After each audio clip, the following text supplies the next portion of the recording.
1 week from today, Robert Mueller will testify before both the House Judiciary and Intelligence Committees. Each is expected to have only about 2 hours with the former special counsel to question him about the findings in his 448-page report. But some Democrats are concerned that it may not be enough time. One of the lawmakers who will be questioning Mueller is with me tonight, and that's Congressman Jamie, a member of the House Judiciary and Oversight Committees.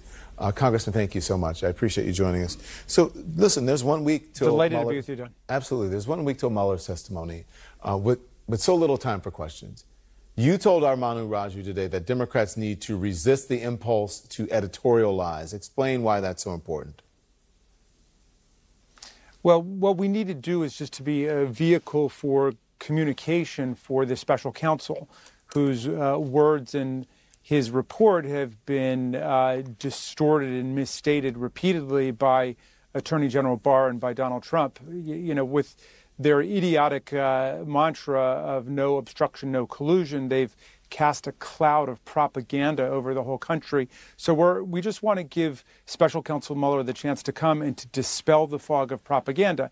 You know, on pages 1 and 2 of the report, he says, I don't deal with the question of collusion, which is not a criminal law concept. It's an antitrust law concept. And in fact, he details more than 150 episodes of interactions between the Trump campaign and various Russian nationals. So there's plenty of evidence of collusion in the vernacular sense. It's criminal conspiracy that he says he can't establish with the evidence available. You think that you can actually get politicians not to editorialize? That's a big ask. Well, I think, given the time constraints, I think that we're going to be very disciplined. We're going to follow a script, and we're going to try to work as a team. We've gotten some practice doing it in some of these hearings, trying to read off of the same script. And I think we need to give him the chance to speak to the country. I mean, there's so much evidence of presidential obstruction. We just need him to state it in his own voice, in his own words. Okay. So you chair the House Oversight Committee's hearing on kids in cages. And I just want to play some of the emotional testimony that you heard today. This is from a migrant woman speaking through a translator. Okay, here it is. My name is Yasmin Juarez. My daughter, Maria, and I fled Guatemala seeking asylum in the United States. We made this journey because we feared for our lives. The trip was dangerous, but I was more afraid of what might happen to us if we stayed.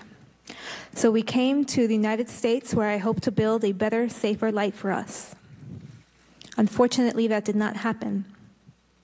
Instead, I watched my baby girl die slowly and painfully just a few months before her second birthday.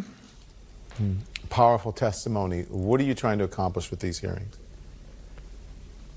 Well, that was Yasmin Juarez, whose 3-year-old daughter died after contracting a serious respiratory ailment. When she arrived there at the detention center, the icebox, she said that they encountered lots of kids who were coughing and sneezing and clearly sick, and it was just a matter of days before her daughter, Maria, got sick, and yet there was no medical attention. And we had testimony also from a doctor today, Dr. Gutierrez, who said there are all kinds of doctors who want to come in and help. They're not allowed to come in, and there is not sufficient medical attention at all. So, you know, Ms. Juarez testified about how she would wait in line all day long and then not be seen by a doctor. And finally, they gave her some Tylenol. And by the time they got out of the detention center, it was too late for her daughter. They went to the hospital and they couldn't save her. Yeah. Listen, I want to ask you, I got to get this in before we run out of time.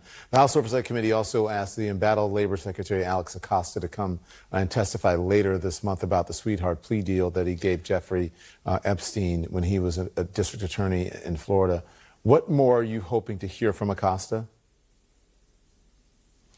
Well, first of all, we want to give an opportunity to the victims of all these sexual assaults, who are now young women who were then 13, 14, 15 years old, the opportunity to testify about what this has done to them.